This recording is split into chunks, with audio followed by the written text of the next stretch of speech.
ماوەی 35 ساڵە پرۆسەی ئەنفال وەکو هەنگاوێک بۆ پاکتاوکردن و قڕکردنی میلەتی کورد نەتوانراوە بە شێوەیەکی زانستیانە و دوور لەو یادە تەقلیدیەی ساڵانە ئەنجام دەدرێت باوەڕدی گفتوگۆی لەسەر بکرێت. هەر بۆیە بە گرنگ و پێویست دەزانرێت ئیتر هەنگاوی دیکە بۆ ناسانی ئەو پرۆسەیە وەک پرۆسەیەکی تریاژیدیا بگیرێتە بەر کە توێژینەوەی زانستی و هونەریە بە شێوەیەک کە خزمەت بە دۆزی کورد و کە سوکاری ئەنفالکراوان بکات.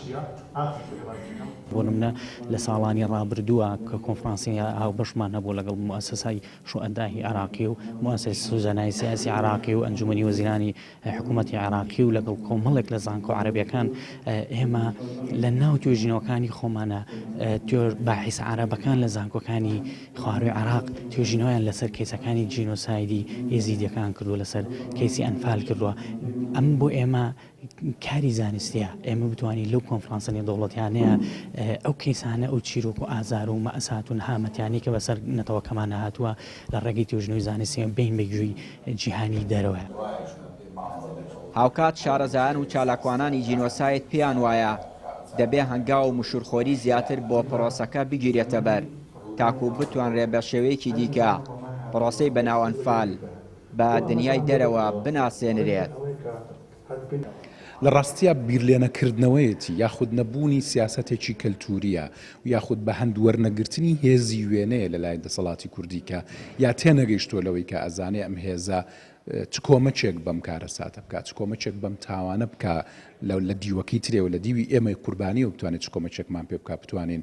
لە میانەی وێنەیەکی جوڵاوە دنیا بناسێنین. بە بەردەوام ئێمە ئاماژە بۆکەین بۆچی هەڵەبجە و برینەکەی هەڵەبجە برینێکی ناساوترە لە ئەنفال لەبەرەوەی کە فۆتۆی هەیە لەبەرەوەی کە وێنەیەکەیە ئەتوانێت بەرجەستەی ئەمە بکات. بۆ نمونە ئەو فۆتۆی عومەری خاوەر بۆ بە جۆرێک لە شوناس و لە هێما و لە ڕەمز بۆ هەڵەبجە بەڵام ئێمە بۆ ئەنفال چیمانەیە لەبەرەوەی کە هیچ وێنەیەک نیە لەناو ئەنفالەوە بۆ ئێمە هاتبێتەوە تا ئێستا نەمانتوانێت و شوناسە کەلتوری ئەنفال جێگیر بکەین. خاوەندارێتی بکەین خاوەندارێتی بکرێ ئیشی بۆ بکرێ مەسەرەن لەسەر ئاستینی و دەوڵەتی بیر لەوە بکرێتەوە کە لە ڕێگەی ئێمە لە ڕێگەی ئەنفالەوە ئەچینە مێژەوە نەک لە ڕێگەی نەوتەوە. خاوەندارێتی بەو جۆرە بکرێت کە ئەنفال قەزەی ئینسانی کوردە نەک مەسەلەی نەوتوانە بەداخەوە خاوەندارێتی نەکراوە لەبەرەوەی دەسەڵاتی کوردی حیزبی کوردی ئەوەندەی لە خەمی گیرفانە ئەوەندەی لە خەمی دەستکەوتی ئانیە لە خەمی ئایندەیانی ئەوە لەبەرەوە نەکراوە. 14 نیسانی هەموو ساڵێک لە هەرێمی کوردستان یادی پرۆسەی ئەنفال دەکرێتەوە بەڵام ئەوەی نیگەرانی لای کە سوکاری ئەنفال و